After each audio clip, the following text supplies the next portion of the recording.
most loved ones. Kids, hooked on technology and disconnected from nature. And we, as parents, try to encourage them to go outside, explore and play, and teach them history. Yet, it seems hopeless at times.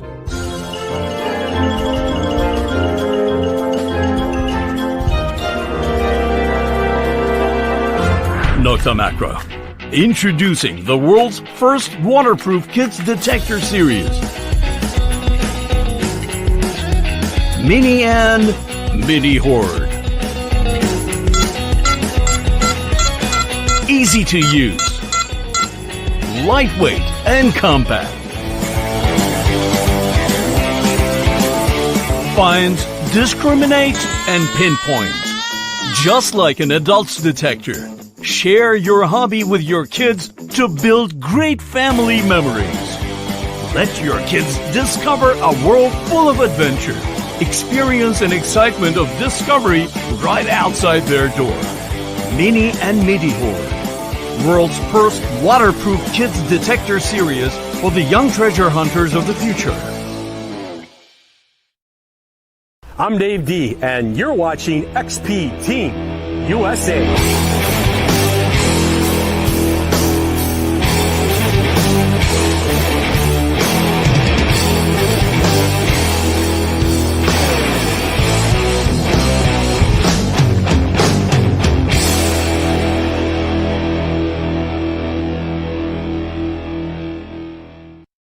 What is in the box? Say hello. Hello. What's in the box, Bananas? Have a look. What's in it? What is it? What is it? Nelly, what's in the box? Look. Mini detector. Mini detector.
It's Thursday, it's 8 o'clock, and Adrian's having a drink. It's the Big Detecting Show with myself, Dave Sadler, and our beautiful co-host. Well, hi Adrian, how are you? Mr. Adrian Gaylor. All right, yeah, I'm fine, thanks. You all right, Dave? Fantastic. Sorry, no green screen tonight, bit hectic. Just come back from the Cotswolds, so literally just got in the house. So, Did you have a nice time? Yeah, I felt bad though, because obviously last year Detectable was held around there, Burford, and I was just driving along looking at all those fields, just, oh my God. Sobbing. Well, it's just, those fields at Detectable, so lovely, and the scenery and everything, and I was just like wanting to get out of the car and detect, but obviously I haven't got permission there. But yeah, it just brought back memories, good memories of last year, and hopefully it will come again soon. Hopefully soon. Sadly, we're all going into a bit of a peculiar time again. We don't know whether we're coming or we're going, but hopefully a couple of months' time we will all be sorted, no doubt. Anyway, we'll crack on. We've got a brand new guest tonight, all the way from America. We'll be talking to him shortly. In the meantime, we'll go through our normal thing. Luke, unfortunately, not been able to do the news again. I'm going to try and suss out how he does it, because he does it darn good, and I'm no good at that clap-trappery. So, anyway, first bit of news. I'm sure everybody who's watching tonight will join us in sending out some good luck and hope for John Titchin, Jet Ski John, who was taken ill last night at work, and apparently he's currently in Broad Green Hospital in Liverpool. So hope everything turns out okay, John. And Jackie, our thoughts with you too. Obviously, anything we can do, any help we can offer in any way, shape or form, just give us a shout. You're not going to be watching, but hey, thoughts are with you both anyway. So that's from myself, Luke, and I'm sure Adrian too, and people in the chat room. So that's the first bit of thing I wanted to touch on. Obviously, unfortunately, Martin Bass was supposed to be with us tonight, but Martin Bass himself has been a bit ill and lost his voice. So Martin will now be on the 22nd of October. So looking forward to that. Don't forget as well, we have our Diggers Dips prize draw at 8:45 p.m. where the good, nice people at Treasure Hunting Magazine have offered Mr. Gaylor, a year's subscription to the magazine. So delivered to your door. So 12 copies of the magazine delivered to your door. UK's biggest selling metal detecting magazine, I should say. Been going for over 40 years. It's not the biggest free magazine, though. That's us. No. Archaeology and metal detecting magazine, may I say. Yes. Which one day may take over. It'll never take over. It'll never take over. Treasure Hunting Magazine's too darn good. Yeah. We're just the poorer younger brother. Well, the more news, the better on our hobby. That's all. Absolutely. And that will be increasing because some of the things that I've been busy doing will soon be put to bed, so I'll be able to get my bottom back into gear. What else have we got? Let me just let you know, I had a fantastic delivery the other day, a most peculiar delivery. I opened it up and I was like, what's this? I had a load of flags appear and I'm pulling them out. It was like I was like a clown. And then I pulled out a mouse trap with some cheese on it. And then there was a small bit of tube. And then I didn't know if it was porn or not. Pig Hunt DVD. But the pièce de la résistance was this beautiful little item, courtesy of Mr. Stephen Pettican. So thank you very much, Stephen. This is absolutely stunning. And I've decided it's definitely going in the shed because I'm going to be spending a lot of time in there. Absolutely stunning. Very weighty, very well crafted. And Mr. Pettican has also changed the name of his YouTube channel. So if you're looking for him, go and have a look for Tidy Treasure Hunter. As you can see below, just below, well, it's gone now. So there you go. Should we say hello to a few people in the chat room? See who's in there? Do you want to do that? Because I'm talking too much. Darren Booth. Hi, Darren. Yeah, we chat occasionally on Detector Network. Darren posts quite a bit up. Detector Network. Scott. Metal Detecting War Relics from Spain. That's Mr. Nick West. Tidy Treasure Hunter. Bob Hope. Hi, Bob. Tom Trussell. Metal Detecting War Relics. Stans Ladd. Good evening. Tidy Treasure Hunter. Rick Hill. Evening. Tom Trussell. Hi. Nicola Roberts. Hello, Nicola. Nice wave there. Dirt Diggers UK. John Clayton. Diggers Dick. Dirt Diggers UK. That's Dirt Diggers UK. That's Scott and Kimmy Debate. Carl Hudson. Tidy Treasure Hunter. It's all gone pear-shaped. It's just jumped about 40,000, whatever.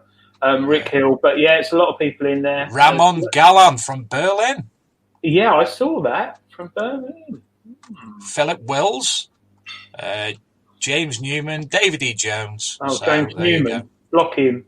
Block James Newman. Right, so buddy. Block him. What we'll briefly do now, before we bring our guest on, we'll have a look at the news. So, Luke, I'm sharing the screen. There's a short video that's going to be coming on first when we start. There we go.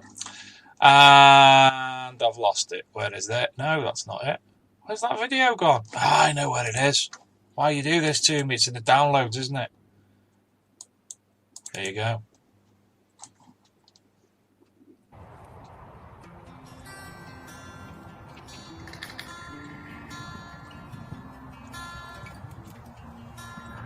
There we go, this is the first hole I've dug in the field here. I pulled this out of the hole, put a manky iron, but then in here, was masking that. There's a lovely tone coming out, there's a grunt behind it. Look at him, that's lovely. That is nice. That's all that, what's that, 1700? Yeah, very nice. There we go. Always put it back the way you found it. Look at that. That's how they should be filled in all the time. Especially when there's livestock in the field.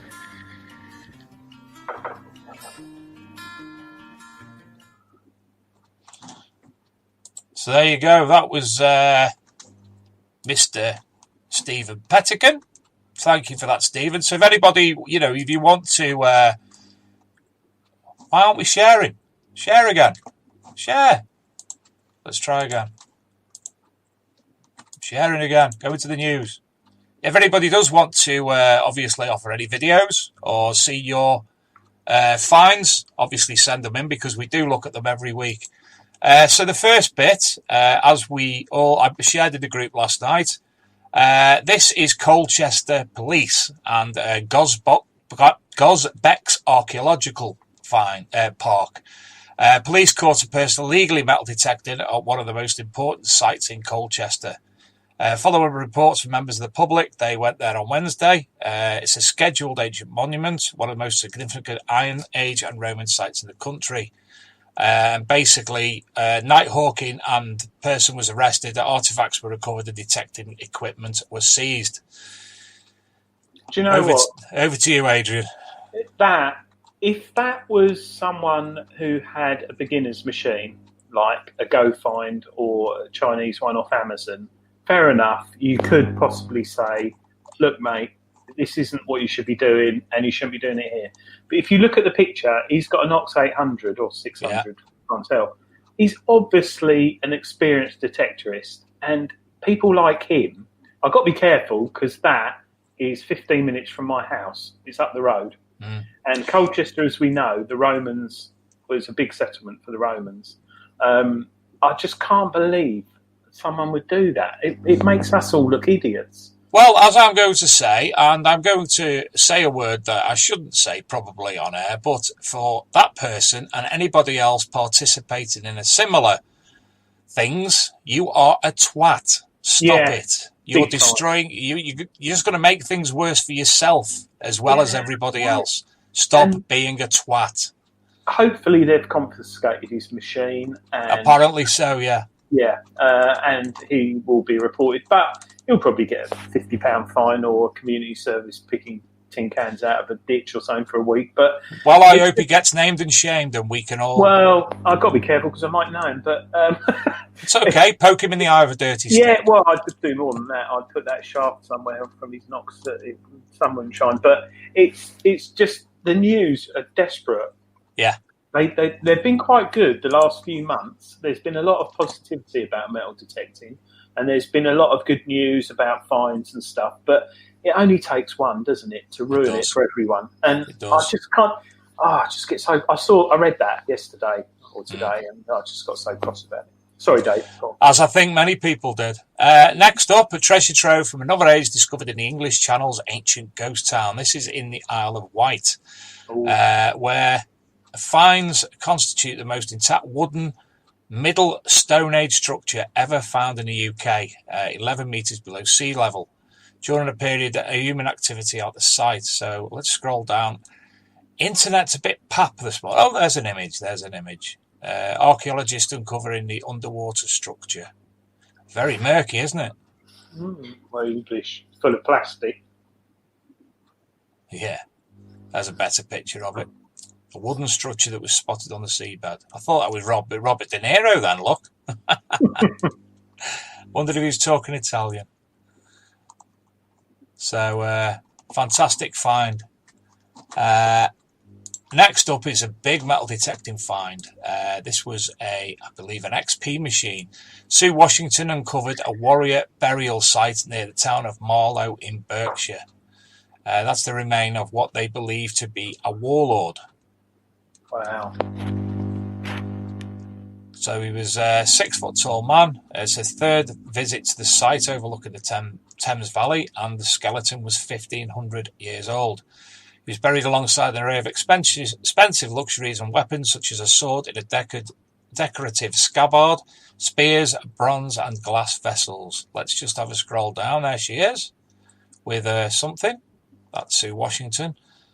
Just trying to see there's no actual images of any of the finds other than what's in her hands. So fantastic, another great history altering thing for the UK. Egypt discovered ancient coffins in a major archaeological find. This is in Saqqara.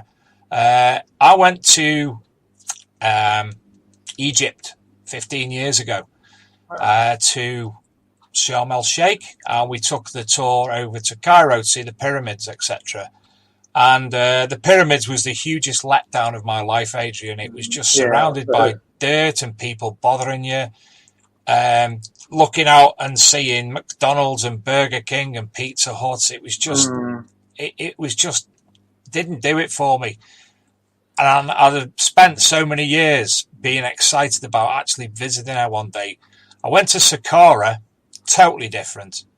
Saqqara, in the last 15 years, so many things have been discovered there. New shafts, new pyramids. Obviously, these 29 different 59 human coffins. Wow. Absolutely stunning place. Awesome.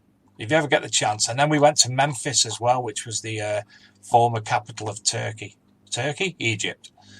I was meant to be going out there next month with work, but obviously because of COVID, it's been put off. And everything's gone peaked. The guide was going to the person who's taken us out there was going to show me all the non-touristy bits. So I was really excited, but because of COVID again. Oh, Detector Network. Detector Network. We'd introduced it last week, and we're going to continue introducing it. So I'll scroll through, and as you can see, there's a completely different look. There's a brand new design, a major overhaul, and it's much easier to use on mobile phones. So, i.e., if you put it in your search engine on your mobile phone, it's better than it was. The app's still not ready, unfortunately. I think Scott he might say something in a minute, but I think he's been making some final tweaks, hence why the web interface has changed. But I've actually got. He sent me all the news by text, so I've got it. I've got it all ready. Yeah, but it's definitely quicker. On Android, it flies now. I like it. There's also a detectorist rating system plus membership cards, which will be released soon, and this will help when scouting for permissions. Now, hold on a minute. Sign in the left side. I'll press the profile pictures. Is that it? No, that's not it. Profile picture, is that it? There it is. He said to put it in night mode so you can see a total different view in night mode. Oh, look! Saves on your battery as well. Look what's on telly there. The rating system will be available to pro members. Paying members currently set at £2 a month. He's introduced a loyalty point system. You get points for posting and commenting, i.e. 1,000 points equals £1 at the moment. 10 points per post, 10 points per article, 5 points per comment. And they aim to reward the most active, engaged members with some free giveaways too. So that sounds absolutely fantastic. He's done a lot of work. Yeah, I think that's good, rewarding people for posting and liking stuff. I think Darren Booth's going to make a fortune on there. Yeah, Darren's on there a lot. I'm on there a lot. Nice. I haven't been lately, but the last couple. I think I posted something yesterday about a coin. Look at that. I found one of those the other month. Beautiful. Anyway, we'll stop sharing and we will bring our guest in because we're keeping him waiting. And I'm on the wrong page. There I am, back on the right page. So, ladies and gentlemen, we would like to introduce to you Mr. Nathan Matthews, who is the proprietor of Rhode Island Relics in America. So, good evening, Nathan. How are you? How are you guys? Hi, Nathan. Sorry to keep you waiting there. I went a bit over chatting away. That's all right. I don't know which way to stand in front of this camera. Fantastic to have you on. So, could you introduce yourself to us a little bit, please? And obviously, Rhode Island Relics. Yes, so I'm Nathan Matthews. I run Rhode Island Relics. This is my little shop. I'll give you a little tour here of my store. In America, we run the Pound the Ground events. They're pretty large metal detecting events. They've at least turned into these massive events now. Our history, not like your history at all. I mean, we know that. But they're still, for us as American detectorists, we're always looking for the oldest possible thing. For us, it's like early 1600s. For you guys, it's something next level. So you guys find buttons and throw them away. We find buttons and celebrate.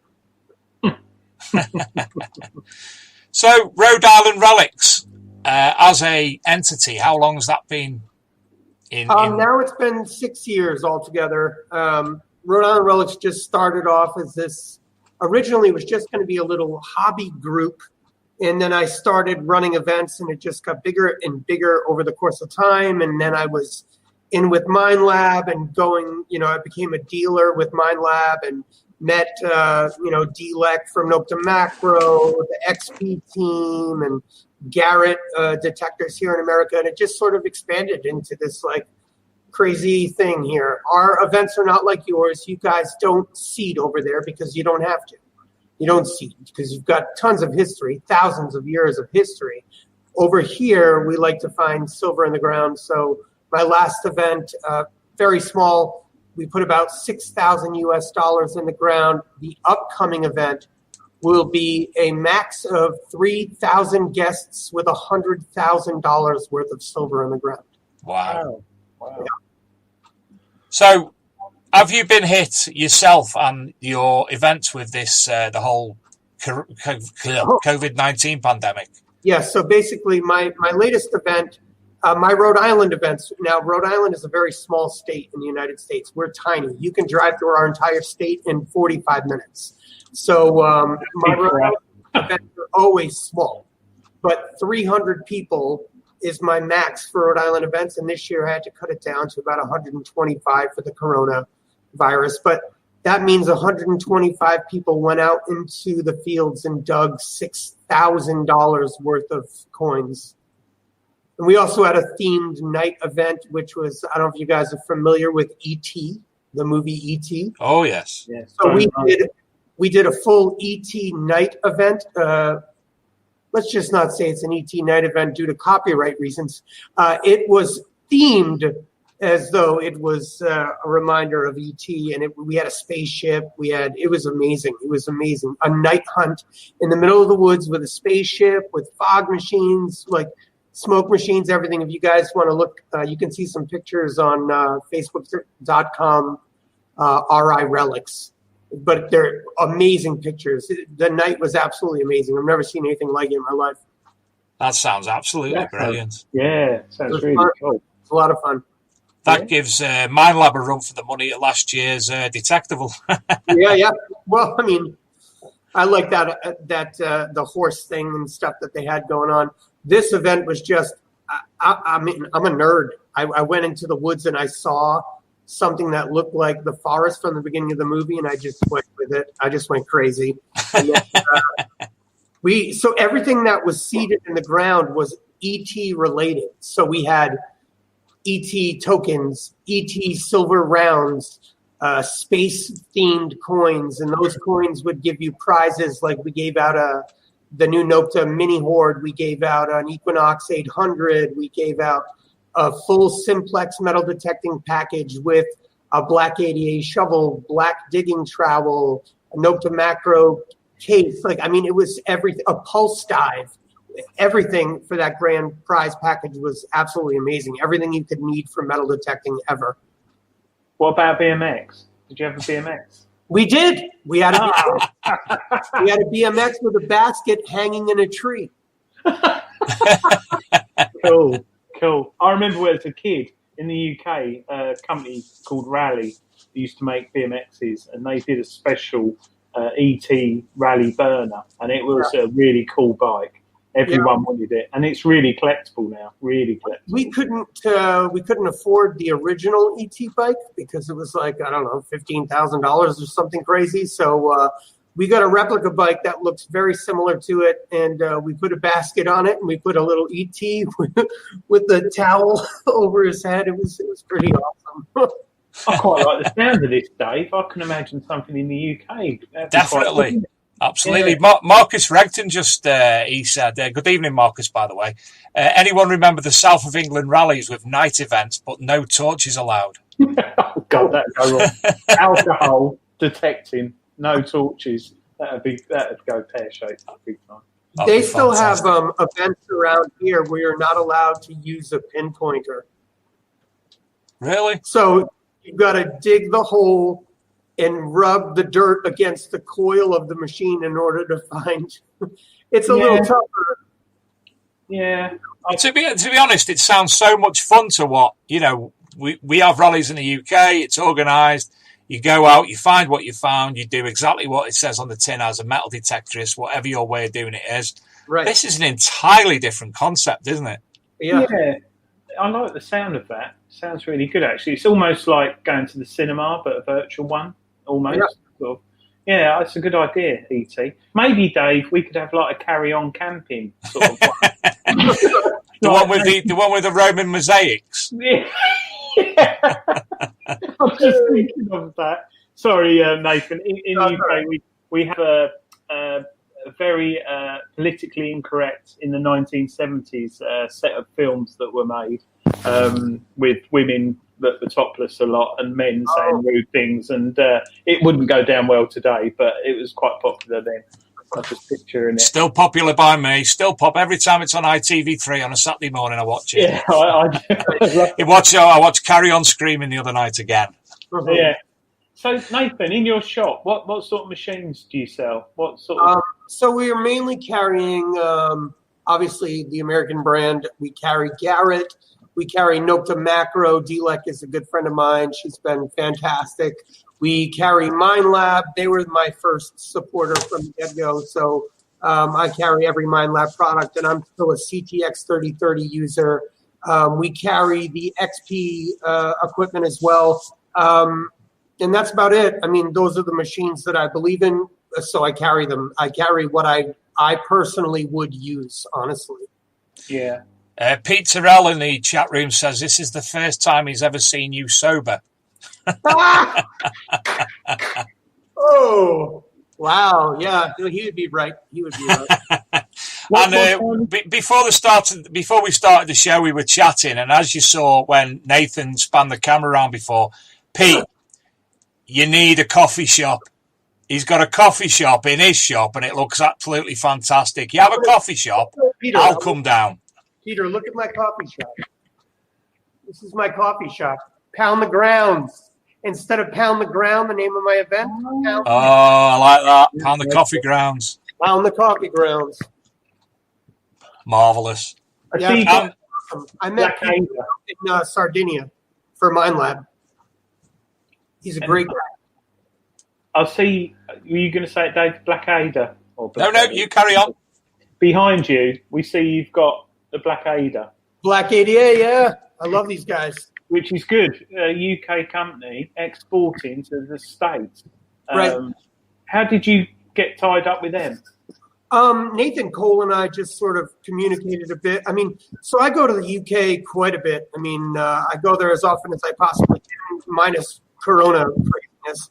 And I used the Black ADA shovel out there the first time, and I was just obsessed with it. I mean, the craftsmanship on the shovel is absolutely amazing, and it was very easy to dig through your cornfields. Out there, you guys have a lot of stone in your cornfield. You just need a shovel that's going to be able to break through that and rip it up and do it nicely. So, I got in touch with them, and I just started carrying their product, and I carry Black ADA shovels as my exclusive shovel in the shop. It's what I believe in. Like, that's what my shop is. My stuff, the stuff that I love, the stuff that I use. That's what I sell. So that's good. I sort of got in touch with Nathan. Also, he has a cool name. So yeah. That's lovely to hear that a little country like us is exporting spades or shovels, whatever you call them, over to the States in such a big country. But you're saying that, Adrian, engineering in the UK it's absolutely fantastic. You can't beat British engineering. It is. Unfortunately, we're what's that, Dave? Is that me or you? Oh, sorry, it's an effort. Yeah, just got some pop up. But yeah, UK manufacturing, even though we're a bit behind in technology compared to our European counterparts, we do make good things. We do, and I long and hope it continues. And unfortunately, with COVID, it's fortunately with COVID, I think a lot more people are going to be buying British things because things are going to change in the future. Yeah, these shovels, I can't keep them in stock for very long. They go pretty quickly. I mean, I push these shovels pretty hard. I love them, and that's the truth. I would never sell somebody something I wouldn't use myself. But these shovels here now, I probably have 2 left, and I think I had 30, so I get rid of them very quickly. I run a small shop here, but it's pretty busy, and it goes very quickly. So, I mean, issues with shipping back and forth from the UK to America, that's going to be a problem. But yeah, I always stick with Black 80A. I mean, you got to think about it as like family, a family of detectorists, everyone has to take care of each other. I'm a little guy out here in Rhode Island in the middle of the tiniest state in America, and those guys have supported me from the get-go. So, I'm just going to stick with my family. That's great to hear. Great. So do you test out, so obviously all the machines you sell, have you actually been out in the field with them? Every one of them. Every single one of them. And that will include the MIDI Horde. I will be testing that as soon as they arrive this week. I just tested the Garrett Apex. That came in for me. Now, Garrett is huge here in America. The machine was phenomenal. Their old AT Pro, AT Max, those are great machines as well, but I think they really stepped it up with discrimination on this machine. My first hunt out, not a big deal for you guys because you have a lot of old history there, but here I went out, I think I got 3 silver coins in 15 minutes time, so the machine works perfect. It's a fantastic machine. But there's a lot of competition here. The Simplex is a fantastic machine as well, and that's fully submersible. So it really depends on what my customers want. The customers are usually asking for something that's fully submersible, so I'll always push them in the direction of the Simplex. It's a fantastic machine. Like I said, though, personally, I use the CTX 3030, and I have been obsessed with it since the get-go. So that's my go-to machine. Yeah, it's a good machine, the CTX 3030, even though it does give you a bad back after half an hour. And I have progressive multiple sclerosis, so I'm not even supposed to swing a machine that big. So, wow, really? I got spinal surgery actually coming up. October 21st is the first of 3 surgeries. But guess what? I'm still swinging my detector every single day whenever I can. I don't care. Do you know, Nathan, in the UK, swinging also means something else, and we're not going to go there. I'm aware of what that means. Yeah. That's why Dave joined the hobby. Dave got confused when he started the hobby. He thought it was something else, and then when someone came out to him with a machine, he got confused. But with your customers who come in your shop, are they a mix of people who want to learn about the hobby and start detecting, or are they? And what's the sort of age in the States? Because in the UK, it's quite an older age, mature age. Here, Rhode Island Relics has really started to appeal to the younger generation. So, I mean, I don't know if you could tell, but I don't look like your standard, metal detectorist. I'm covered in tattoos. In America, that's very strange to see. So these kids are, they like that. They feel comfortable. So I'm getting younger people here buying, beginners machines, and then they move up to an intermediate machine, and eventually we'll move up to something like a CTX 3030 or,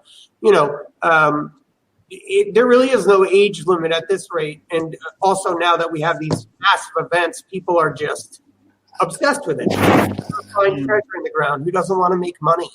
They come out to the event. They spend, a couple $100 and they leave with $500 worth of silver. I mean, it's a win-win. Yeah, it's definitely addictive. I think it is like a drug, metal detecting. And the mini hoard, I was fortunate to get one last week, wasn't it, Dave? We did an unboxing. That's right, yeah. On the show, we did an unboxing.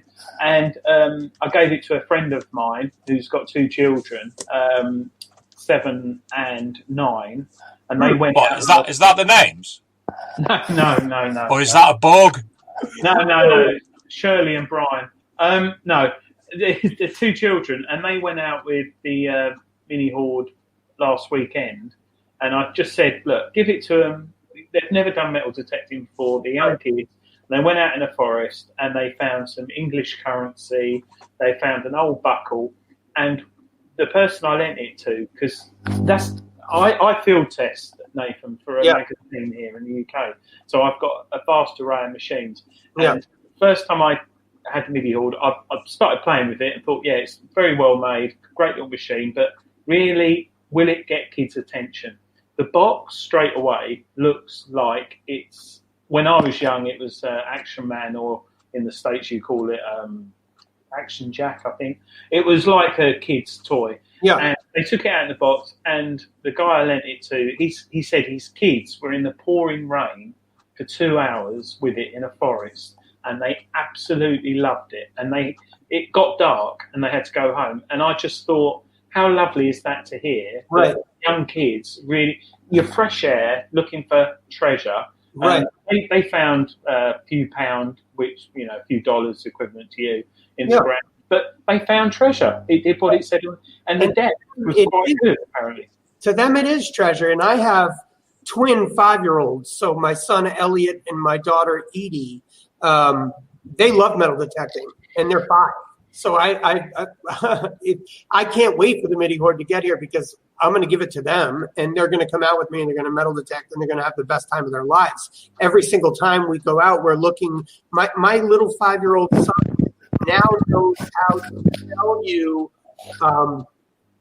how old a wall is. So he can look at a wall and tell you if it's here, like we said, we're not as old as you guys, but here we look for 1600s walls. We look for 1700s walls. And my son can tell the difference between 16s, 17s, 18s, and on. So it's pretty cool. Wow. I'm waiting for an 8-year-old child to find a hoard or something. Right. I genuinely think, because a lot of it is not down to the machine, it's what you walk over. Right. Yeah. Some child will walk over a hoard, find it, the dad will start digging, helping them, and they will probably pull up 100 gold status or whatever. And that would be great. That would be great for the hobby, and that would be positive.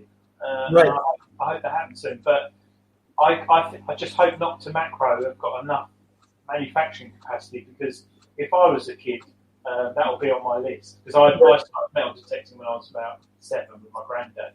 All right. So in the UK, you guys have a huge amount of people that are into metal detecting. It's not like a hobby over there. Over there, it is this massive crowd of people that really enjoy it. Here, we're just starting to get kids interested in metal detecting. So what you guys have had over there, the MIDI hoard is going to be fantastic for you. For here, we're going to really have to work our way into getting the kids interested in the history. Also, you have, and I've said this a bunch of times already, your history is absolutely fantastic compared to our very short historic timeline here in America. So it's a little bit tougher. Our main focus, and I hate to say it, is kids love money. So, our newest commercial for the shop is based on what kids love. Kids love that new trap rap music, and they love money.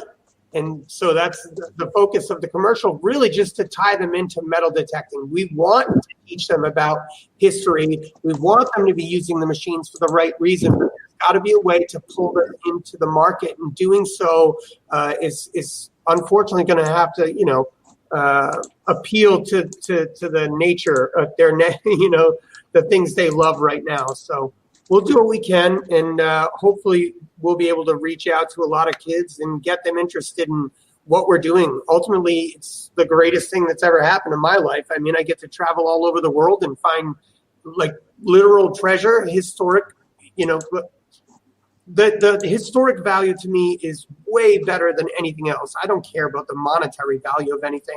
So being able to teach kids to metal detect, love metal detecting, uncover history, it's fantastic. Yeah, uncover history. Well, can I just interject, chaps? I'm sharing the screen because we're going to go over to Digger's Dips for our draw. So, Luke, I'm sharing. Am I? There we go. So, over to Digger's Dips. We'll continue chatting for a minute or so, but as you can see, there's 2 prizes tonight. The first is a 12-month subscription to It's Not the Searcher, it's Treasure Hunting Magazine. Christopher Bailey, you got that wrong. Where's he put the searcher? He's put that in the middle. 12-month subscription to the Searcher. What's that about? It's actually Treasure Hunting Magazine, ladies and gentlemen. Well, it could be the searcher if you want. And the second prize tonight is the usual weekly prize of 10 Digger's Dips tokens. So good luck to all who have entered. Nathan, have a look at this when you can. I don't think it's available in the US at the moment, but I think in the future there may be even potential of franchising out there. But it's a fantastic site. Multiple prizes. I've actually won. I win nothing, but I've won a few times. I won the Gladius shovel, Blackadder Gladius shovel on here. Yeah. So it's brilliant. Loads of things going on there. I never win anything. I think one time in my life I've won something, and it was like a lobster. I won a lobster. That's a bit random. That's it. That's about as random as what Stephen Pettican sent me in the post. So the draw started now. First place draw.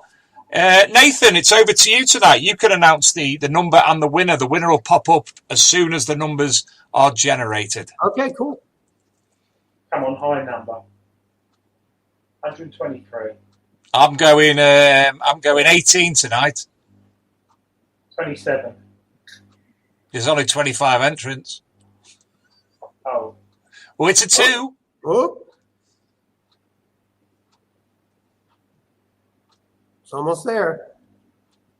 24.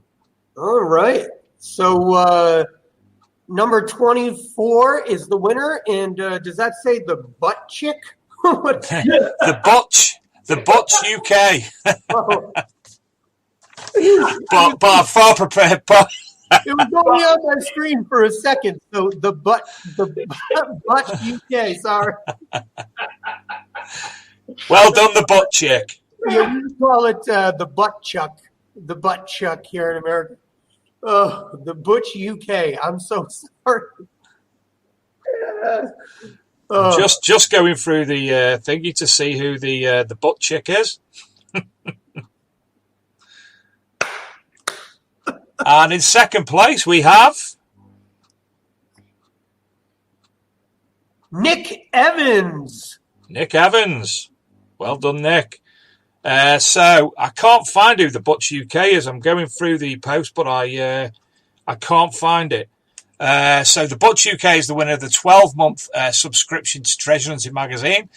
If you could, you'll get an email generated which will tell you you've won, and Chris will forward that details over to myself, and I will forward that over to Adrian, if that's okay.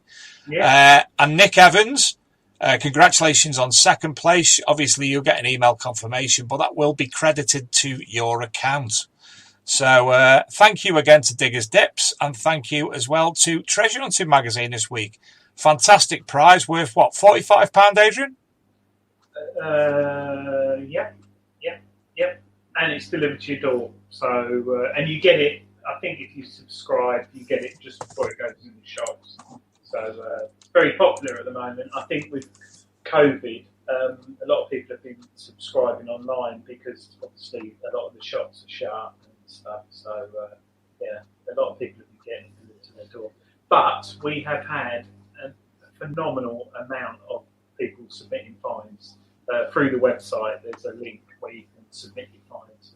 And Julie and Evan Hart, the editor, will no doubt give you a call. Something really interesting and give you a bit more information and history on it as well. because he likes to talk very much. But yeah, no, he does, doesn't he?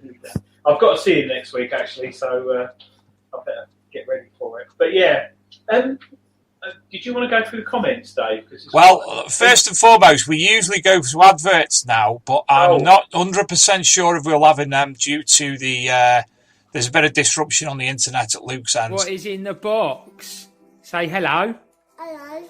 What's in the box, Bananas? Have a look. What's in it? What is it? What is it? Nelly, what's in the box? Look. Mini detector.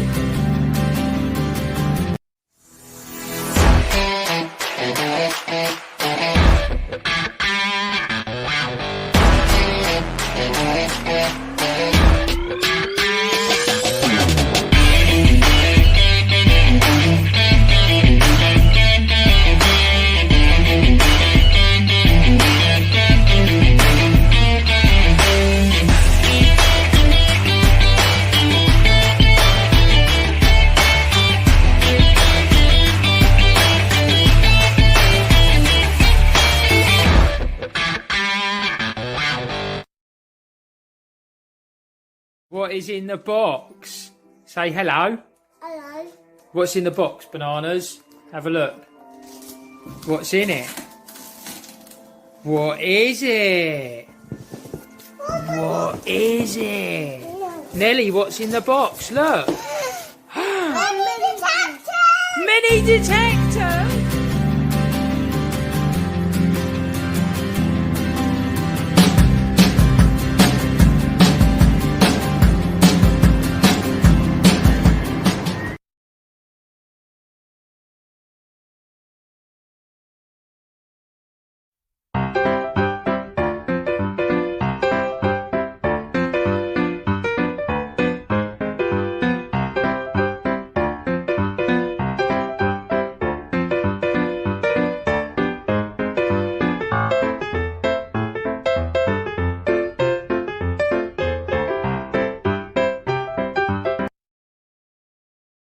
Thank you for how many hearts we love them. No worries, Bonnie. Thank you for how many hearts we love them. Thank you for how many hearts we love them. Good.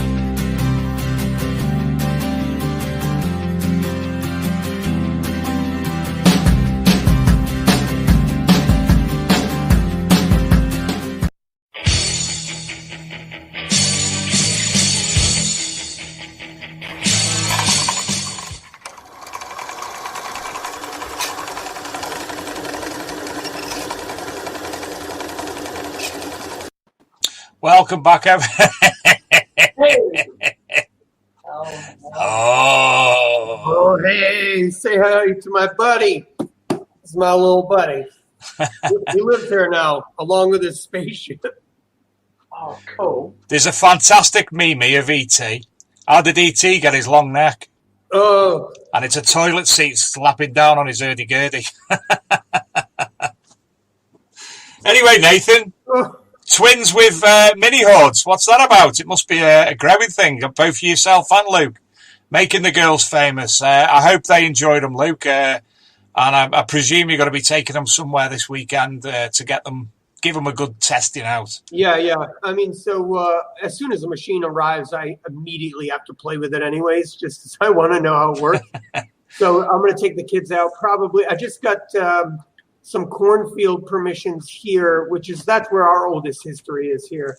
Yeah. So cornfield permissions, I'm going to take them out to some little spots and try the machines out. And the truth is, like, even if they don't find anything amazing, they're still going to have a blast. So that's all I care about. It's going to be a lot of fun just hanging out with kids. Nathan, out of interest, what's it like getting permissions in the States? It really depends. I mean, if you see, like I showed you guys my tattoos, I'm not exactly, when I go up to a door, people are not like, oh, yay. He's going to kill me. He's going to kill me. He's going to kill me. They're very close-minded here. So what I do is I dress up. I put a nice little dress shirt on. I keep my hat on. I wear my Rhode Island Relics sweatshirt. and I walk up to doors and I just say, listen, my name's Nathan from Rhode Island Relics, and we're looking for history in the ground. If there's any chance you would let me metal detect your property, you can keep everything that I find. I just want to take pictures of it for the page. And then usually they'll be okay with it. Some people will immediately just say, nope, no. And I'm like, okay, gotta go, thank you. So you don't spend a lot of time there. So just house to house, you just keep asking. Over here, like, our properties are way smaller than what you guys have to deal with. I mean, you've got hundreds and hundreds of acres you have to ask permission on. We do, but it is a big problem here. A big problem getting permissions. We have a lot of clubs where clubs pay amount to the farmer, but it is a big problem for people. I'd say it's the only downside to the hobby is you can go and buy a machine tomorrow. You can research the site and see that a Roman road went through it. But when you actually knock on the farmer's door, a lot of it can be trust. A lot of it can be they've had someone on there before who's found stuff and not declared it. But it's a big problem here in the UK. And I think going back to, if someone knocks at your door, you don't know who they are. They could have a mobile phone from the corner shop where they're £10 credit and they give you a number.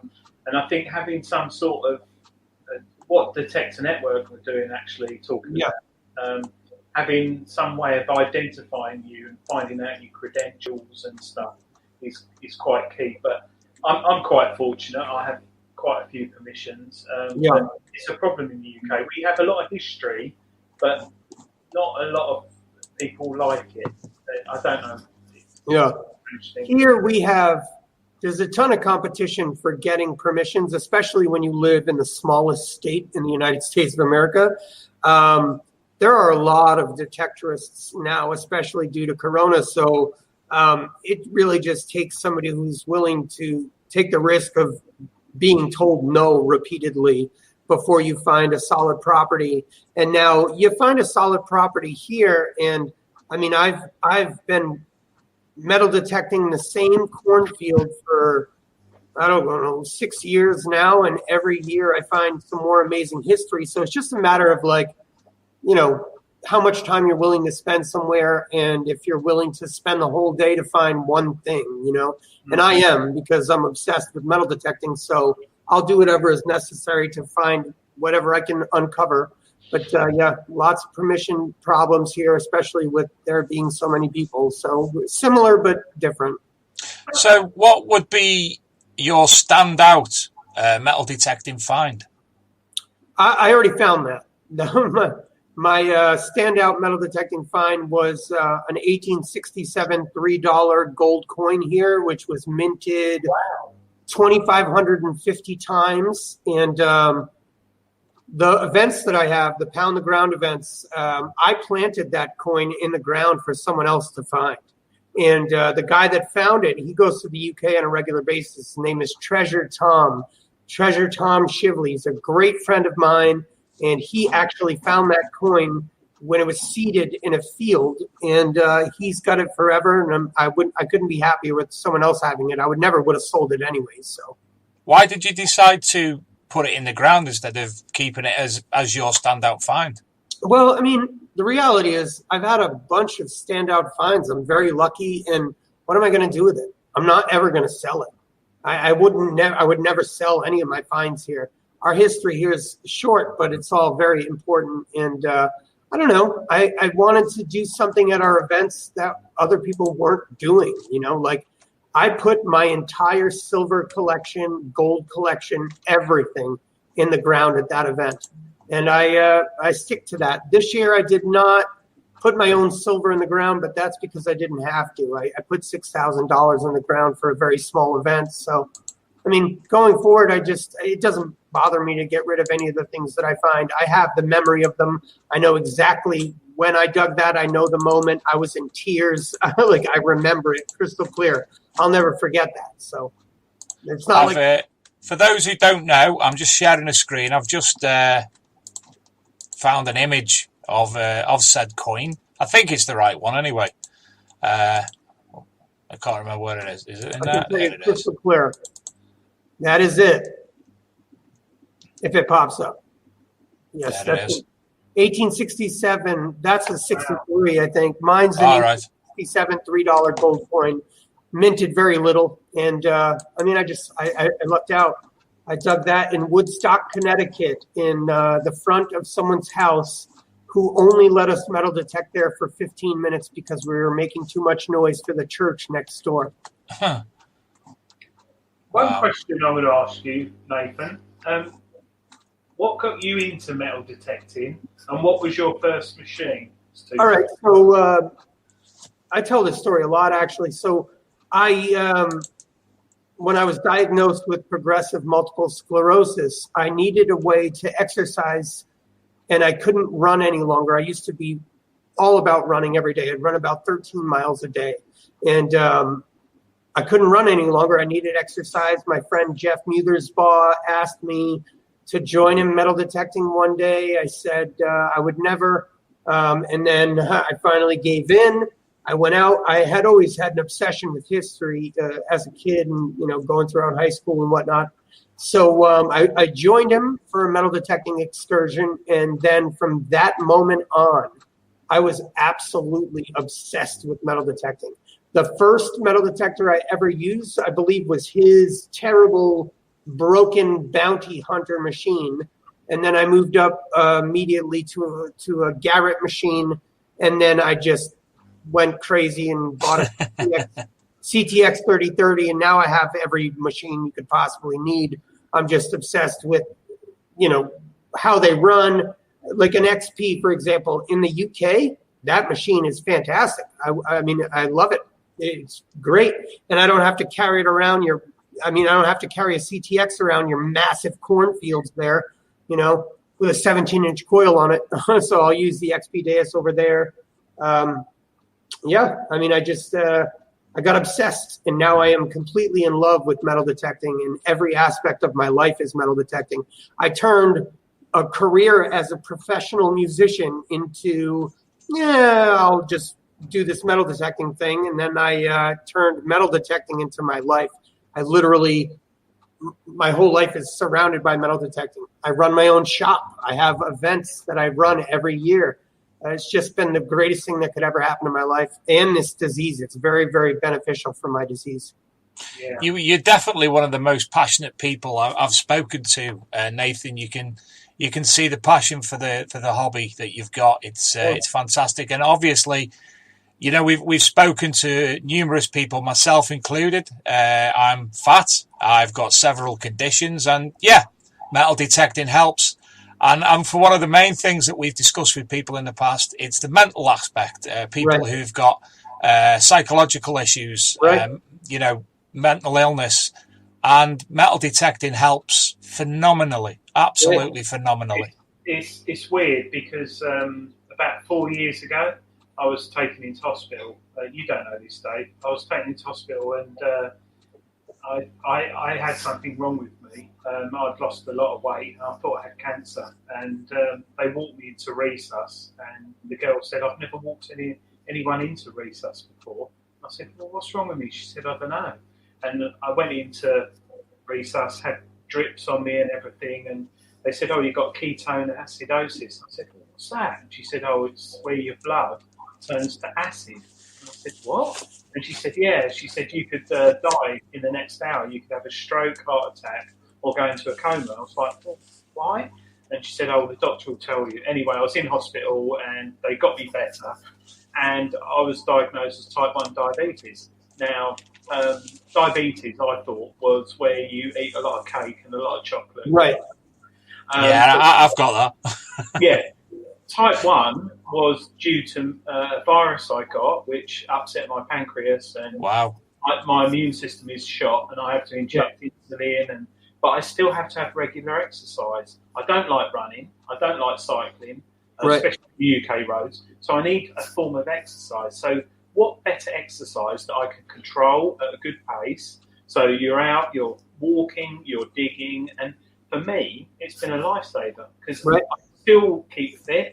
I can control it, and I don't really. It's such a great hobby for good, regular exercise. It's not strenuous like squash or I'm trying to think of an American But it's not as bad as darts or pool or snooker. It's something which is a nice flow, and you can control it. If you want to go out and you want to go crazy and detect for like 12 hours, which my detecting mate does, I'd probably do 7 or 8 hours on average. Right.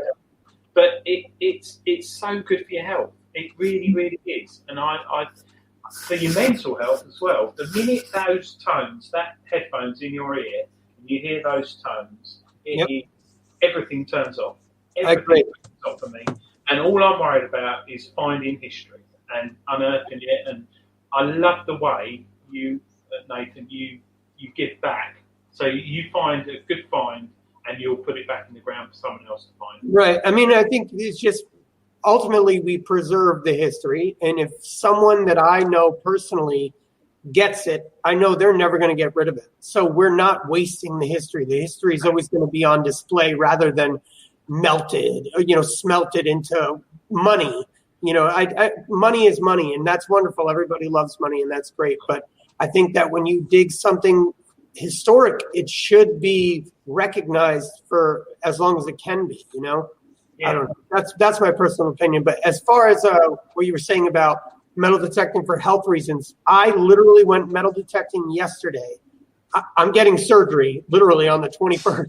I was still metal detecting yesterday. I'm in agonizing pain, but you know what? When I go out there, I forget that I'm in pain.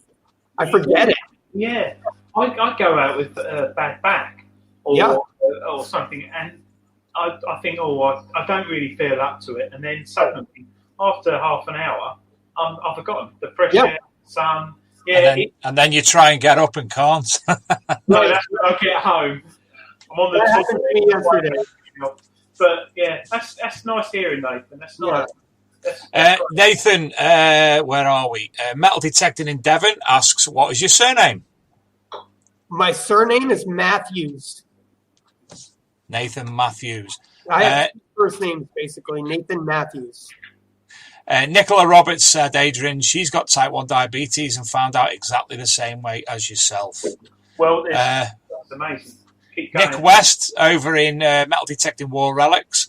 He's in Spain. He says he has the whole of Galicia to detect, as he is the only detectorist in Galicia. Good for him. John Titchin, he's in the thingy. John, I hope you're all right, mate. We did say at the start of the show, I hope you're doing fine, pal. Hope you're bearing up and everything sorts out. Thoughts are with you, mate, and we do. People in the chat room before chatting and exactly the same as ourselves. Wish you all the very best to yourself and to Jackie. So keep in there, mate. You'll be fine. Go metal detecting. Sure we will. I like it either way. I'm going to trip over now to have a look at this week's finds. Obviously, Nathan join in, and at the end of the finds, we'll go over to the images that you sent a bit later on and carry on the conversation. Okay. So where am I? We're on that one. So that's not the one. We want that one. So this is a Darren Richardson. Some beautiful finds again. I presume this is the same field as he's been having the lead tokens out of, Adrian. Yeah, Christ, he's lucky. Isn't he? I know he's got a few close-ups of the hammered. Got a little hammered. So, yeah, he's had another token. That looks like one anyway. Yeah, very nice. I presume he's using a Garrett as well. I found something good with my Garrett last week, actually. What did you find? A ring. I'll show you. All right. Of consequence? I'll let you decide. You'll have to show me at the end because I can't see anything but what's on my screen. All right. So there's the other side of that hammered. So that'll be Elizabeth. I can tell that one. Woohoo! This is Ian Jackson. Now, Ian Jackson has had a remarkable find this week. Spoke to him about it, and he's going to the finds liaison officer with it. And it's not even metal. Beautiful old key, that one. Last week he had a barrel tap key, I think. And he's had a number of buttons, so he decided to give them a good clean. So I'm surprised to see someone kept their buttons. Every time I go to Detectival, I will dig a bunch of buttons, and all of the guys there just laugh at me. Oh, I love buttons. I keep every single, even if it's a non-entity button, I keep every single one. Me too. I love all my buttons. Now, I believe these are from a hand grenade. Yeah. Or hand grenades, the screwy end bit, I think. That's what I read on the post anyway. So we like Ian's finds. He sends everything, even if it's nothing of consequence. He'll send it, and it's great to see. It's great to see the passion. And there it is. Look at that. He's found a flint arrowhead, a surface find as well on one of his fields. So you're talking probably Neolithic. You're talking a good few thousand years. And it's absolutely wonderful. Just missing one of the barbs at the bottom there. But fantastic surface find when metal detecting that, isn't it? That's beautiful. So well done, Ian Jackson, better known as Sky's dad. And this is a knife handle that he found as well, with the word Tyne written on it. Scotty B could have that. Oh, and actually, it'll be too big for his hands, won't it? Sorry, Scotty. Some more of Ian's finds. Now, this is a friend of mine called Stuart Payne, and this was what he discovered this week. So as you can see, we'll have a close-up in the moment. This is the police. So what will that be? Well, the Edinburgh bomb squad had to come out. A 5-hour trip to where Stuart lives. And they took it away to another site to explode it. But it was fantastic. Ian, straight away, it was night time. There was another image that I haven't downloaded, another image of the police there at night as well. It was all taped off. And there's a bit of a close-up. So, thank you to Nick West. As soon as I saw it, I thought, I know we'll know what that is. I contacted Nick West, and he said it is a high explosive artillery shell, a HE shell. So, needless to say, that's why it was taken away to be dealt with by the bomb squad. So I think as well that was probably World War II. Now, we had a couple of weeks ago, we had Simon and Chris Weller on the show, and we were talking about the Dragoon site that they've got, which was the late 1700s. And he's cleaned up and put a picture together of all the different buttons and such like that they've found at the site. And there's horse brasses, there's all sorts on there. Some of the things that we showed on that show from this particular site, Nathan, I think you'll probably recognise it better. I don't know if you've ever seen the film Zulu with Michael Caine. Oh, what is it called? Zulu. Zulu. I haven't seen it.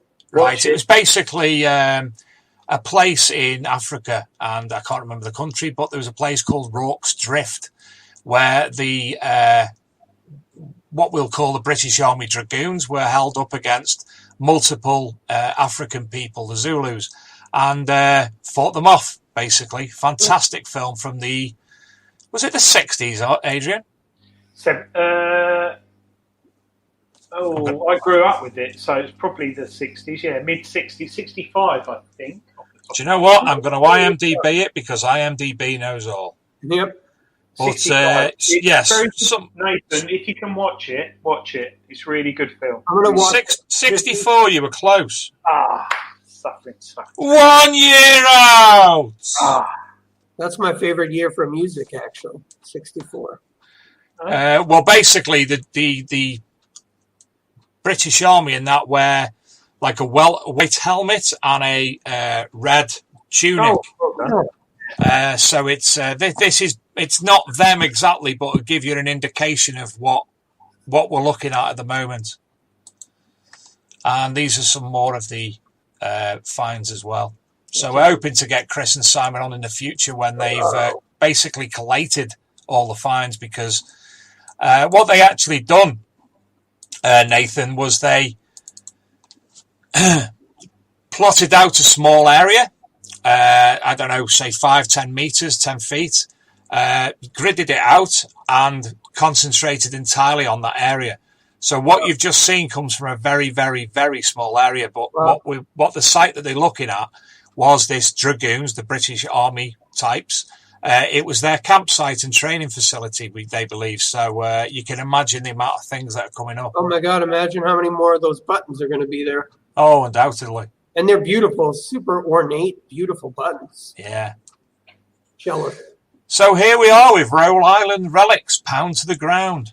Fantastic. Who does your logos for you, yourself? No, I wish. No, I've been working with this designer since I was a musician, or way back. And he makes all like this logo and all the logos for the store and whatnot. He's very expensive, but he's very good at what he does. That is a beautiful logo. I think you've got another one coming up as well in a bit. So obviously in the UK, I'm not au fait with American finds. Now, the best that we've had was what was called in the UK American Diggers, KG and Ringy. So that's our introduction to American finds, basically. So tell us what we're looking at. Well, it depends. The coins that you have that I sent you pictures of, these are all coins from my events. So these are people that come out to my events and dig these things. So the top left corner, that's a peace dollar. Below that's a Morgan dollar, silver Washington, Standing Liberty, Barber, Mercury dimes, another Barber dime, Matron head, and the last two are Indian head pennies. Now, our history is not that old. I keep saying that, but you can actually find, like, one of our best things to find would be a 1652 pine tree shilling or an oak tree shilling. People find those, and that changes your life forever here. I mean, wow. It's just, that's our favorite stuff. I mean, out there, you guys have it made because you got so many old things, but here, the 1600s, 1700s is really what we look for. These coins are all mainly 1800s coins, except for that peace dollar, which is in the 1900s. 1922. Yep. The Indian head pennies, that's one that I actually did recognise then. It's one that I could say before you said it was an Indian head penny. So, yeah, that's something I'd love to. If I came over to America, I don't know the history of the coinage and such like, but the Indian head penny, I think that would be something that I'd like to personally find. Right. Yeah. No. So here it's like values. It really depends on what people are looking for. Now, if you're here looking to get rich off of metal detecting, you're going to have to find a lot of gold.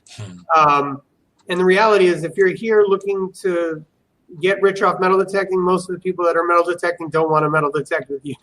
You know, I mean, we're all about finding the history here. And the events, what I try to do for people is give them the opportunity to find something that they couldn't find normally.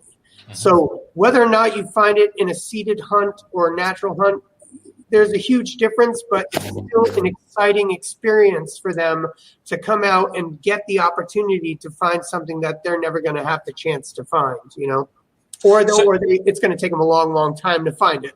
Yeah. So on your seeded hunts, the likes of the coins that we're looking at, will you put them in the ground beforehand, or is it, as well as tokens and such like? Well, so we will go there 2 to 3 days early, depending upon the size. Now, we had an event in Plattsburgh, which maxed out with, I think, 1,250 guests altogether. So it was a lot of seating on lots of acres of land. This last event was much smaller, but it still took about 2 days to seed the entire property. I mean, that's $6,000 worth of coins and, 3 people digging holes and putting the coins in the ground. Now, the benefit here is we also have natural as well as seeded coins. So you can find natural history as long as you're in a great property. This happened to be the second oldest farm in Rhode Island. So we had a pretty incredible hunt. Now, you see, from my perspective in the UK, because I don't know of any seeded hunts in the UK apart from prize tokens and such like. Right.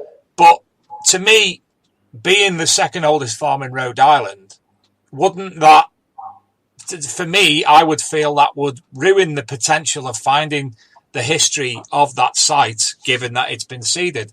Does that not affect your judgments? No, it's totally. So here, you put silver in the ground, it's coming out of the ground. There is no question that every coin that I put in the ground is going to come out of the ground. Mm-hmm. We were there for 15 minutes, and someone had already pulled 40 pieces of silver out of the ground. Wow. I mean, the reality is all of the natural stuff is going to be there mixed in with the seeded stuff as well. So people are going to have the benefit of finding the old amazing history, also finding new silver, not new silver, but seeded silver. So it's basically just a prize. It's just fun to go out there. I understand that, but given you when you're actually finding, or when one of your guests is finding one of the actual site history pieces, be it a buckle, be it a button, be it a coin, how are you able to determine that that's from the site itself? Oh, that's easy, because everything we put in the ground is beautiful. So you're not going to find a beautiful coin in the ground here naturally. Everything is completely corroded.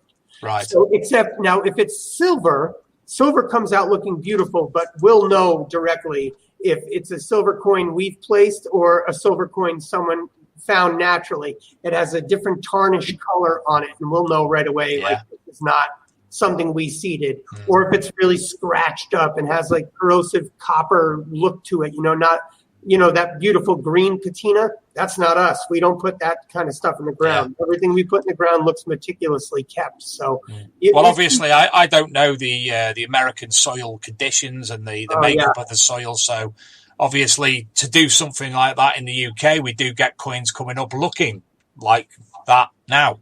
In different sites. And I mean, Adrian, you found things yourself exactly the same. Yeah, it's silver for me. It depends on what. In the 60s and 70s, a lot of chemicals we used. A lot of chemicals. In the UK? Yeah, massively so. And guys call that, what do you call that? You call that green something? What is it green called? Waste. Green waste. That's a different thing. That's different. But my uncle, he was a farmer, and he worked on farmland in the 70s, and they used such a strong chemical one year that he actually lost all his pubic hair and started growing breasts. I must have had some of that, by the way. I think. Well, But went to the doctor, and the doctor said, "What do you do?" And he said, "I'm a farmer." And he said, "Oh, they're using blah blah on the fields." And I can't remember what it was now, but he actually, it was down to the chemicals. Now, wow. I've dug on some fields, and you dig up a coin, a Roman, and it is absolutely caked and corroded. Last week or the week before, I dug up a lovely Roman coin, really good condition, and it was near a stream, and obviously it wasn't farmed heavily. I dug a gold coin last month, and that came out as if the day it was dropped. Right. I could have you guys look at my Roman coins and tell me what they are.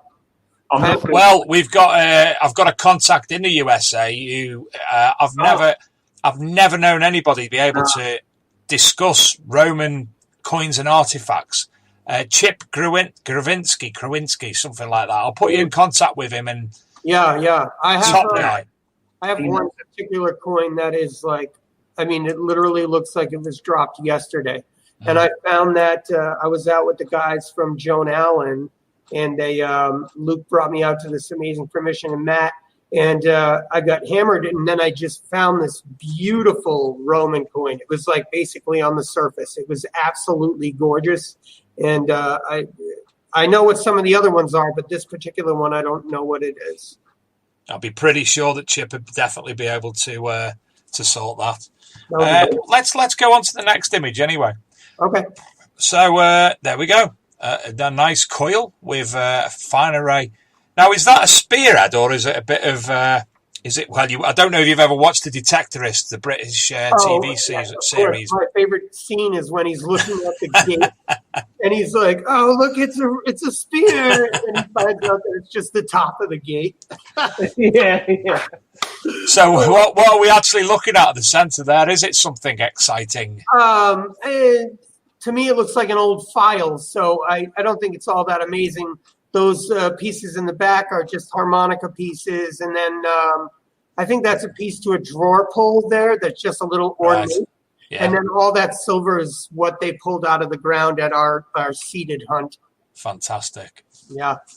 I mean, you got to think of it this way. Like, if you come to an event like this, you get to hang out with all of your friends who are also metal detectorists. You get to dig treasure out of the ground and take it with you. So, I mean, it's a pretty cool thing. It's different here than it is there, but I think the appeal is just really hanging out with your friends and metal detecting. And I mean, when there's hundreds of people metal detecting, you feel at home, you know? So there's another great collection of, I take it these are some of the seeds as well? Oh, yeah, this is probably Dick Doug. Oh, no, this is someone else. Yeah, those are all seeded. And you can tell because none of them really have any tarnish on them. They're pretty beautiful. I mean, I would still consider them cull coins, but they're still beautiful. Where do you get your coins from? Obviously, you need to get a mass of coins before the event. Where do you get them from? Well, I won't tell the name of the person that I buy them from because he sells them to me at a rate that I don't want other people trying to get.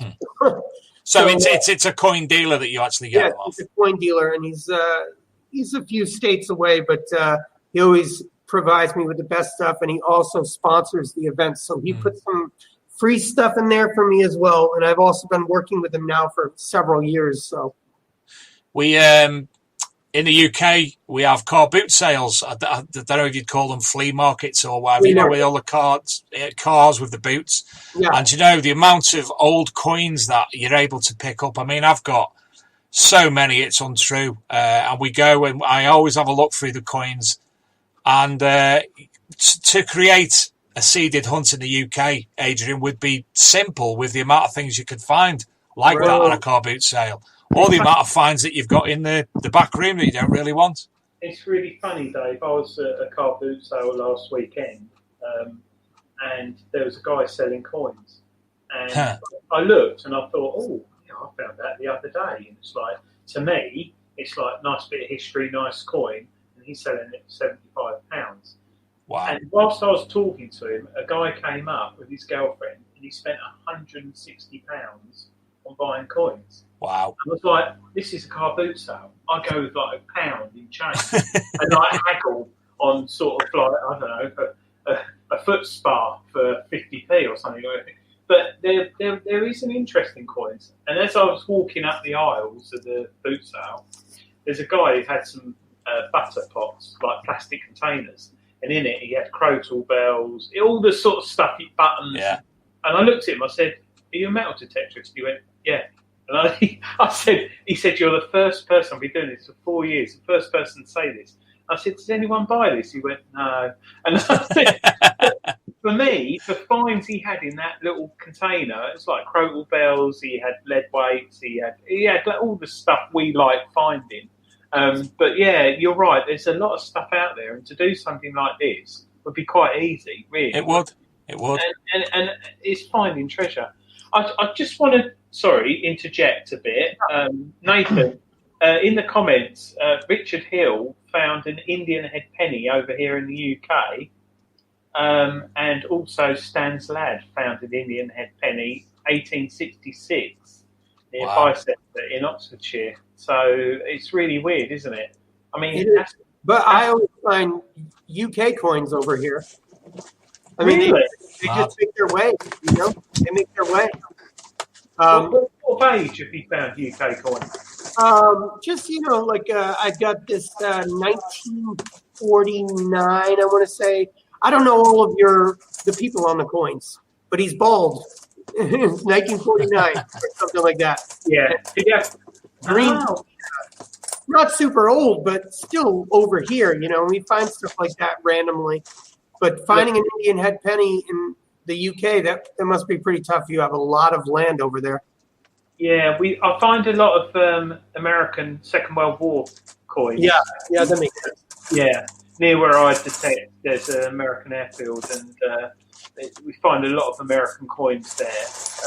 But it's interesting how coins. I love. What's Dave doing? I've got my box, big box, and I've got in it. There's an American. It's not a coin, but it's something, and it's American. And I'm just trying to find it because I'm desperate. I asked Mike Hare a couple of years ago, and he had no idea what it was, and I can't find it. I don't want you guys to think that we seed relics. We don't. We don't put any relics in the ground. Yeah. We only put coins in the ground. Any valuable coins go in the ground. No relics. Oh, that's interesting. Ruin the whole trip. Yeah. Ruin the whole adventure. What depth? Nathan, chaps, can I just say I love the idea of seeded rallies. I think it's a really, really good idea.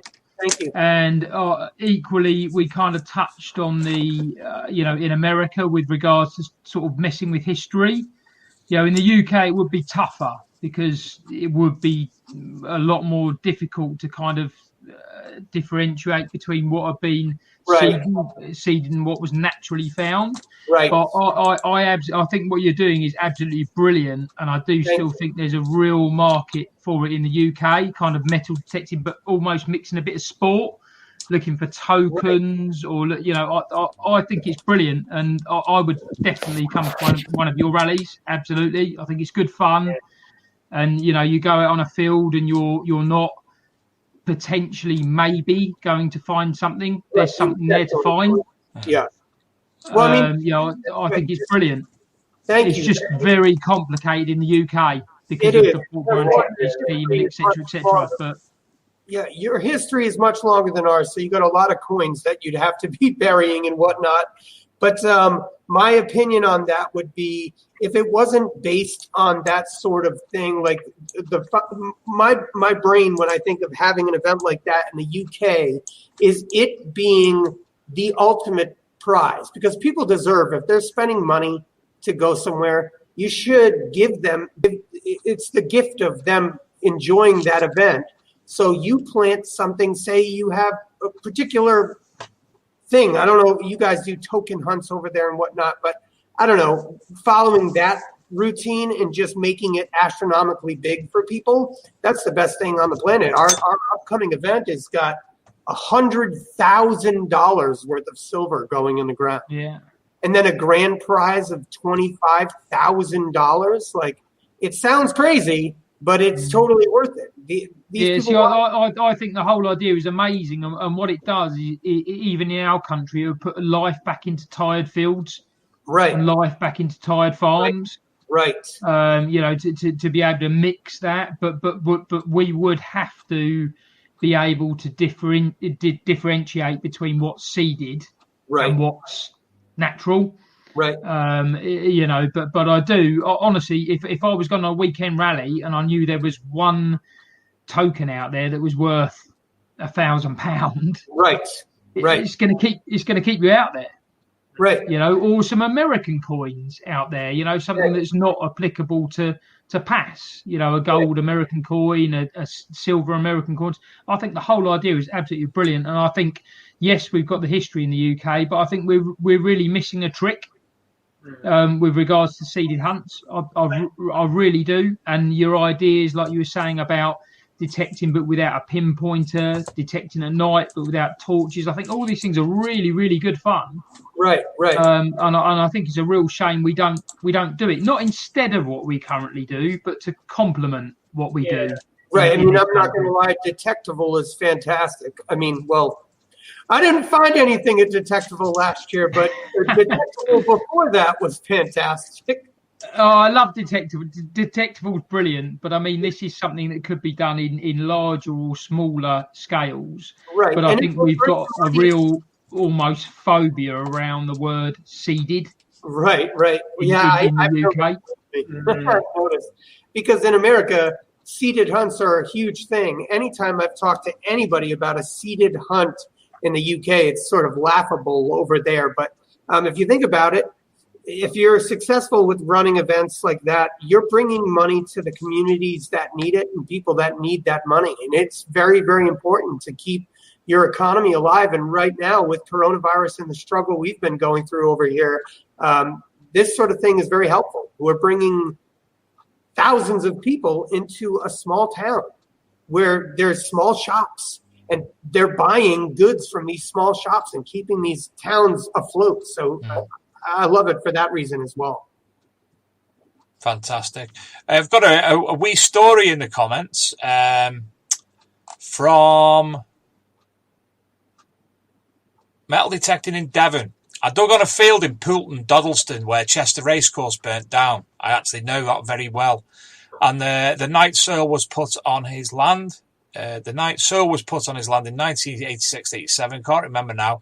But the farmer went along picking up gold sovereigns off the soil, which was where the stands burnt down. Later, Time Team went on there and found a monastery on the land, and they were not allowed to detect there because it's a historic site. Do you know, the coin I was looking for, I can't lay my hands on it, but I did find one. I don't know how I come across this, an American coin. Let's have a, no, that's not going to show it whatsoever. It is the world's greatest pioneer show. It's a $1 trade dollar from Saskatoon Diamond Jubilee. Wow, where did you get that? I can't remember. Honestly, can't remember. I've dug it up somewhere. Yeah, those are the items that we love here. For me, I love trade tokens. That was we call them hard times tokens. That's when we were going through the Depression over here, and we had those tokens handed out for goods that you couldn't necessarily afford at the time, but that's what the token was for and whatnot. So it's a pretty cool part of our history, and I know I have a few. You don't come across them very often, but when we do find them, it's definitely the find of the day.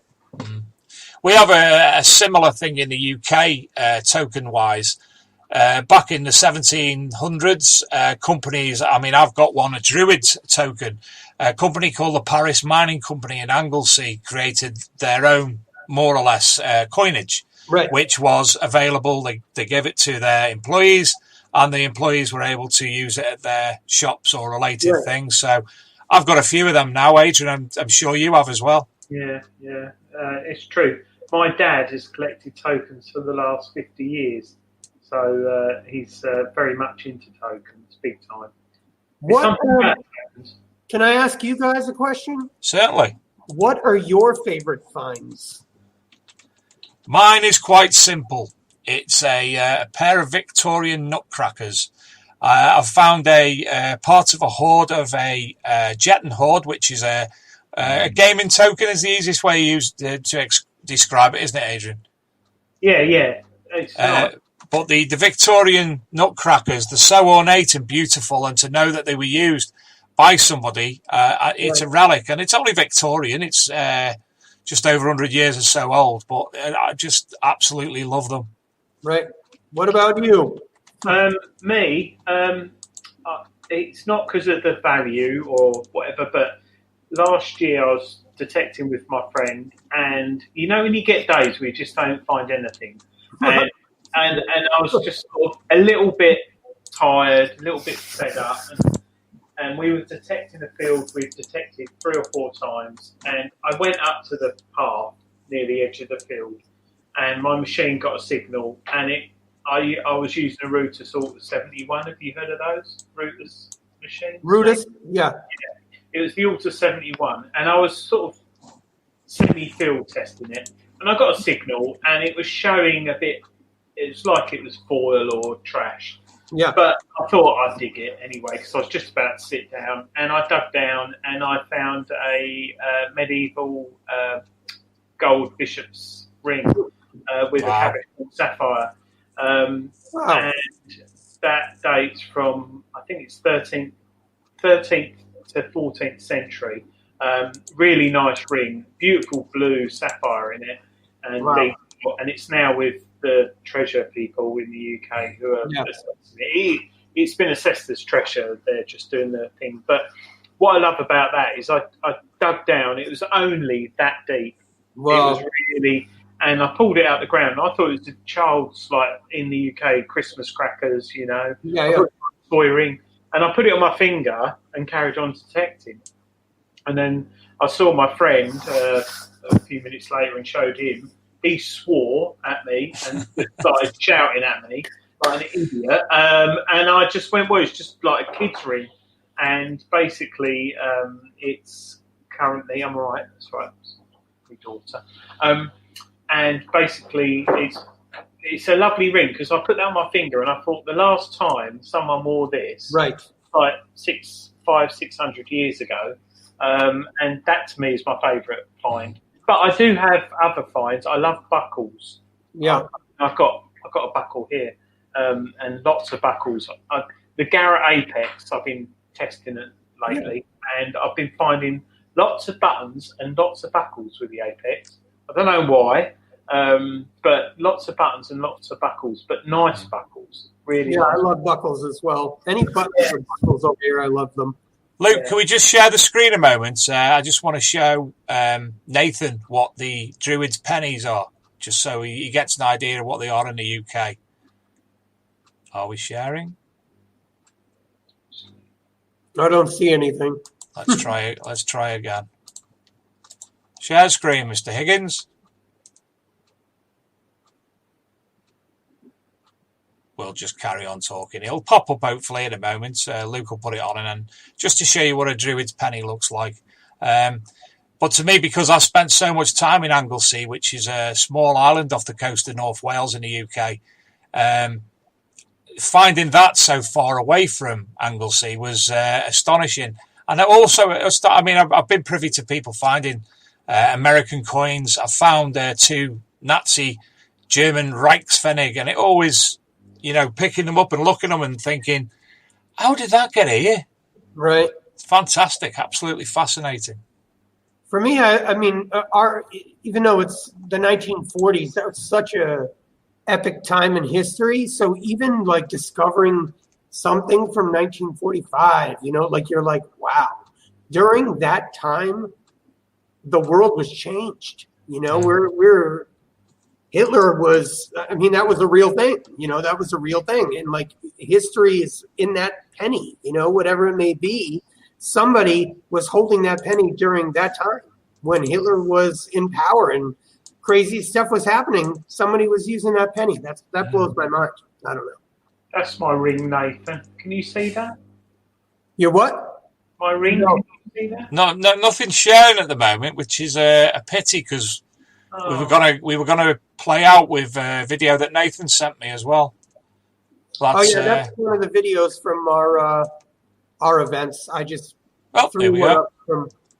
Oh, that's beautiful. Oh my! Wow. Yeah. Haven't you got weird fingers, Adrian? Yeah, No, right. I think I'm highly dehydrated because I've got fingers Right. like a 90-year-old woman. But, There is a map on your finger.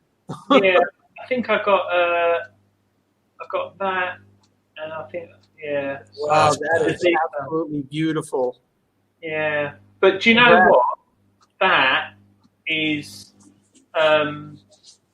what I love about that is that was trash. I wasn't going to dig that, and it Right. just goes to show that you should always dig.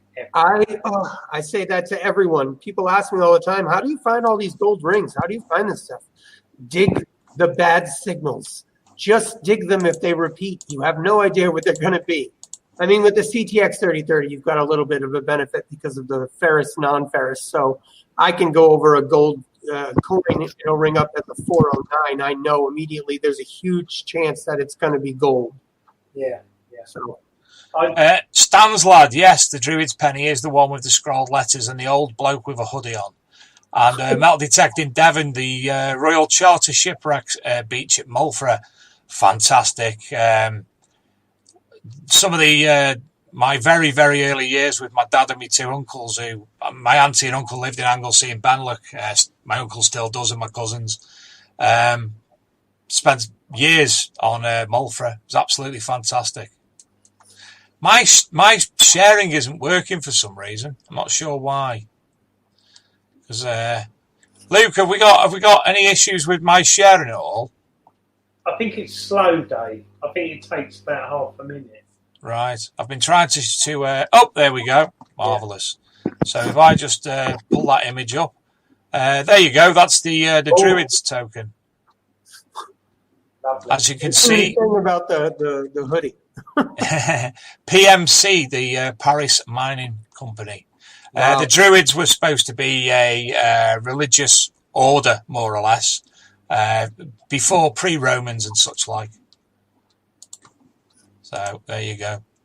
Anyway, I'm going to be sharing again in a moment because obviously, as I said, we are able now to share again. And we're going to be playing out the show with the video that Nathan sent over. So, Nathan, it's been absolutely great to meet you and speak to you. It's the whole seeded hunt, as Luke says, it's... I didn't have any bad thoughts about it, but being in the UK, I was just, well, how's that going to work? But as you've explained it, yeah, it's a great concept. Thank you. Yeah, and we don't seed any relics. So the only thing we seed are these beautiful coins, are, brand new, not brand new, but beautiful bought coins. So any relics you find, those are going to be natural. Everything's going to be natural as far as that goes. Fantastic. Well, Dave, Adrian. one question which Tidy Treasure Hunters just brought up. I know we're closing. Right, yeah. Does he think the hobby... This is a question for Nathan. Does he think the hobby has grown in the last 3 years? And I'd be interested in your thoughts on this. It has absolutely grown. I can tell you from my first event till my events now, the interest is absolutely grown exponentially. I mean, my shop normally is packed with people buying equipment. Over here, it is this new fantastic hobby to get out and enjoy life during Corona. So it definitely has grown exponentially since Corona, actually. But yes, it's been growing anyhow over the last few years. And I love to see it grow because I love to see the kids getting involved in it. And rather than being out wasting their lives, they can be doing something like this, uncovering history and like really learning about our country and learning about countries all over the planet. There's so much beauty in history. So yeah, it definitely has grown and it's going to keep growing. And that's my positive way of thinking. Visualize to materialize. Fantastic. Might use that myself. Yeah. Well, first and foremost, Nathan, as well as obviously thanking you for coming on, it's been a great show. I've really enjoyed having you on. Thank you. I hope that your first operation on the 21st goes absolutely swimmingly. Thank you. You're able to crack on in the future. Obviously, you've got a series, but I hope it all works great. And obviously, we'd like to have you back on in the future. Any videos that you put together of any of the events, I'm sure, myself and I'm sure Luke and Adrian and the viewers would love to see more from yourself over in Rhode Island. Well, thank you. And anytime you guys want to come by as some guests to our event, feel free to come by. No charge. Just come and hang out and see how it is, and maybe you'll love it, Well, Mrs. Sadler wants to go to New York for the 50th, so I might get a train up your way maybe, because I'm not sure it won't be that far. I'm not that far. I'm about 3.5 hours to 5 hours, depending on where in New York you're going. So I'm going to try and do that. What are we here? 3 years. So I'll look you up in 3 years. Okay. Keep in touch, obviously. I would love that. I won't take Mrs. Sadler. She can go walking up state buildings and such like. Right. Again, Nathan, thank you very much. It's been an absolute pleasure. Thank you guys so much. Let me just see if I've got any more notifications. Next week, we've got Graham Dempsey on.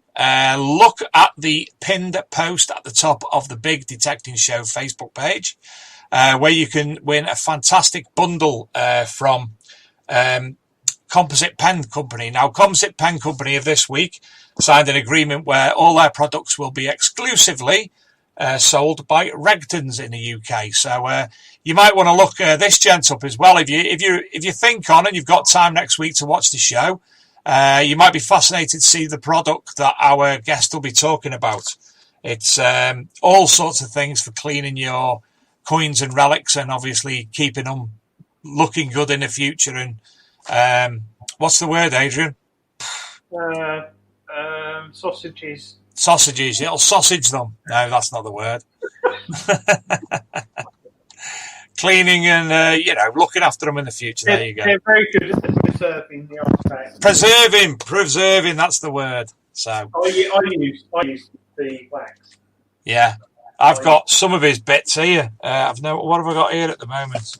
I've got the little tools that go into the pencil itself. There's the metal tools and the fine coin and artifact cleaning powder, which is an abrasive that you add to the wax itself to more ingested dirt on it. So ingested isn't the word, is it? You know what I'm talking about. So anyway, it's been a great show. Thank you to all the viewers. Thank you to Nathan. Thank you to Adrian.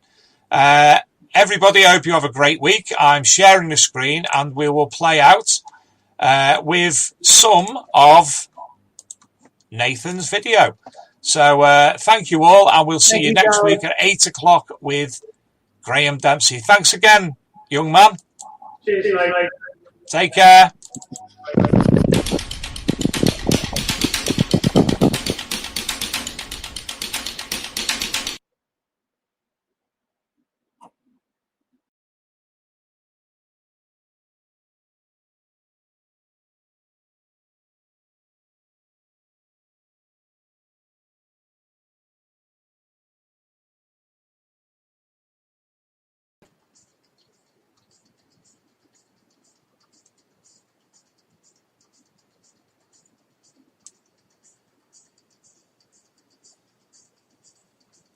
Dave, hi again, my friend. Reshare your screen. Dave. I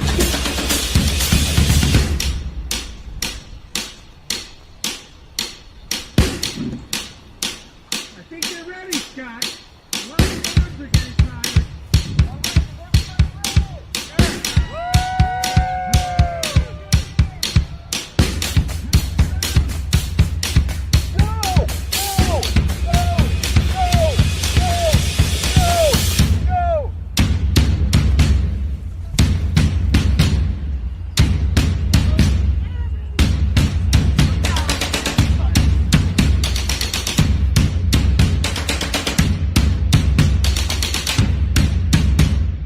Bang, bang!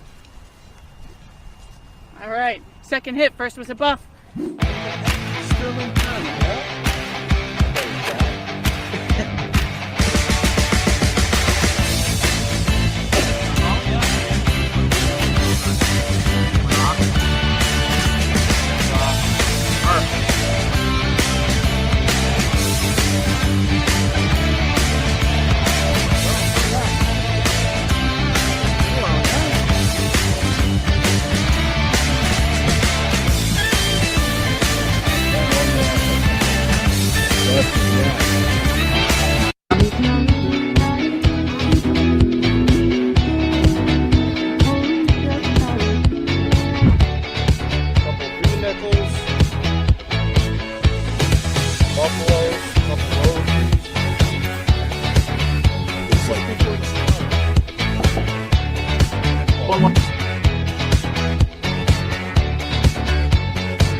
What is in the box? Say hello. Hello. What's in the box? Bananas. Have a look. What's in it? What is it? What is it? Nelly, what's in the box? Look. Mini detector!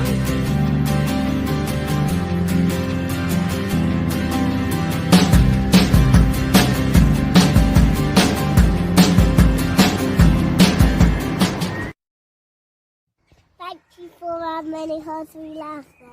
No worries, Bonnie. Thank you for how many hearts we love them. Thank you for how many hearts we love them. Good.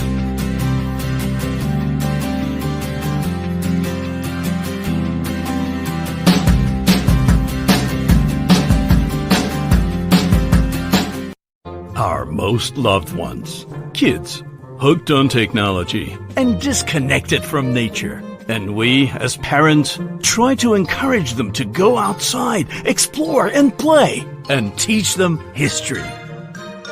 Yet, it seems hopeless at times.